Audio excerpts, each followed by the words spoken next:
Dr. Melinda Freckleton with Firestar Veterinary Services. Well, hello. And I'm here with Ada, our trusty truck dog, who has never made a video appearance before. How's it going, Ada? She probably won't want to hang out here the whole time, but you never know. I'm not here to talk about dogs. You can tell this is going on during COVID-19 because I have my mask and the truck is plastered with COVID-19 posters, but I'm going to step away from that and talk to you about my long-term favorite subject, which is PPID, or equine Cushing's disease. People who've known me a long time know me that I am dorky enough to have a favorite endocrine disease, and this is it, PPID, or equine Cushing's. I have been an enthusiast of this disease for a very, very long time.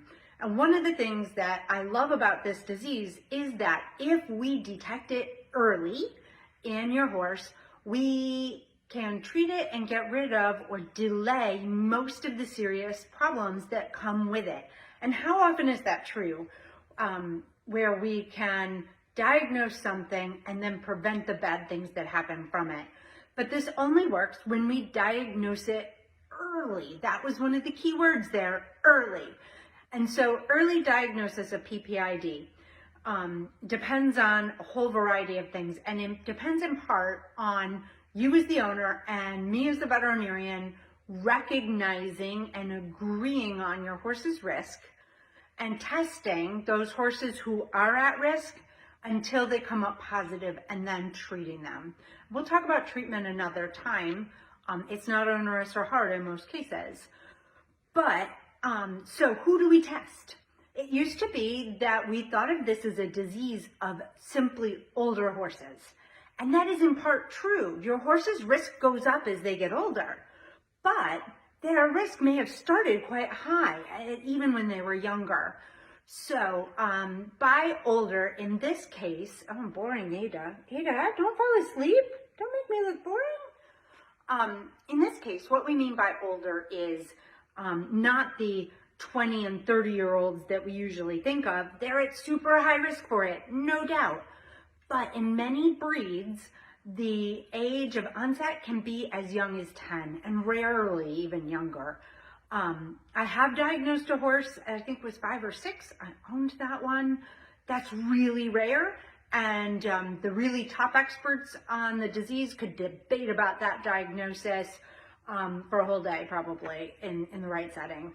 But for horses that are, say, 9 or 10 and up, if they have clinical signs, we need to be looking. Because this is not just a disease of long hair coat. So you need to look at your horse right now. Today, this is springtime in Virginia. It's May 12th, I believe. Ada wants down. We'll let that happen. May 12th in the springtime in Virginia, or really anywhere in North America, you should be seeing some serious shedding on your horse right now. Most horses are shiny slick in our area. If your horse carries a super heavy coat, wasn't blanketed, you haven't groomed a lot, there might still be a lot of hair there, and that could still be normal, but you should be able to create more hair than Ada's total body volume if you took half an hour and put some work at it. If that's not true, we need to be talking about PPID testing in your horse. If your horse didn't shed completely, right? They look like they're totally shed out except for some long stray hairs that the old trainers used to call cat hairs where I grew up, or some patches of hair, areas of the body that just aren't as slick as the rest. That would be signs of PPID. So not just the horse with the long curly coat or the horse that just doesn't shed at all.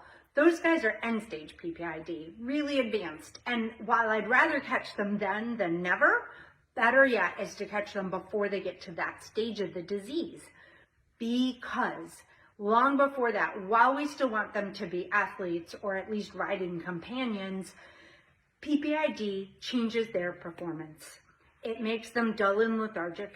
It makes them more prone to soft tissue injuries, to tendon and ligament tears, to joint disease, to all kinds of problems that are miserable for them and miserable for us, because we'd rather be riding them than hand walking and rehabbing from an injury that can't heal properly because they have this endocrine disease sabotaging us. We also, so we don't think about PPID as being associated with lameness, but it is. It's absolutely associated with lameness and poor performance. It can also manifest as odd little infections that don't seem to go away, or that come one after another. So that horse who had rain rot, followed by a foot abscess, followed by a little boo-boo that should have healed in a week or two, and a month later, holy cow, they're still healing. What's going on here? The underlying answer could be PPID. In our region, where we have all this lush grass this time of year, or we will soon if you've got slow blooming pasture, I also worry about laminitis, because if you take a horse who's got a little insulin resistance and is kind of maybe a little overweight, maybe not getting quite enough exercise, but they've managed to get by that way all these years, and now they're 8, 10, 12, teenage years old. And then they start creeping into PPID. The PPID takes the insulin resistance they already had and amplifies it off the chart. So now suddenly that horse has laminitis in the spring or the fall when the grass is rich and stressed and filled with sugars. So please be very extra careful and thoughtful about that. PPID testing is super easy. They don't get grain for a few hours beforehand. We're going to talk to you about whether you want just a simple screening test, one blood sample in and out, or a more accurate TRH stimulation test, where I take that first sample, we give them a dose of TRH, we take a second sample, and that test is super accurate. Much better than some of the old testing we had a few years ago. It's not hideously expensive, and it can be really helpful to help understand where your horse is with PPID and whether you have to be worried about this, and whether this horse needs treatment to avoid all those problems we just listed. Laminitis, poor performance, poor healing, increased risk of injury, having to clip that horse all year round. And PPID increases their risk for anhidrosis, which is still another endocrine disease that causes them to stop sweating, and then they overheat in the weather that we're soon going to have here. So take a look at your horse's coat today. Make sure that they're not super shaggy. Make sure that these things I've described don't fit your horse. One last thought, many people who own thoroughbreds and warm bloods think that their horses are immune from this disease, or at least that their risk is way low until they're super old, and that is not true. Warm blood owners in particular, this is a disease of warm bloods. Thoroughbred owners, certain bloodlines do get this even at early ages. So, and those are usually your super pretty thoroughbreds that could be halter on the line type horses with the beautiful necks and top lines.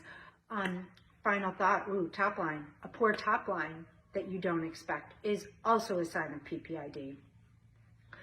So go outside, look at your horse, think about whether they want a body clip before the hot weather that's forecasted this weekend, and also make sure that if you see these signs in your horse, you talk to your veterinarian, give us a call, and get an appointment for some endocrine testing. I'm Dr. Melinda Freckleton with Firestar Veterinary Services, wishing you and your horse a happy, healthy day.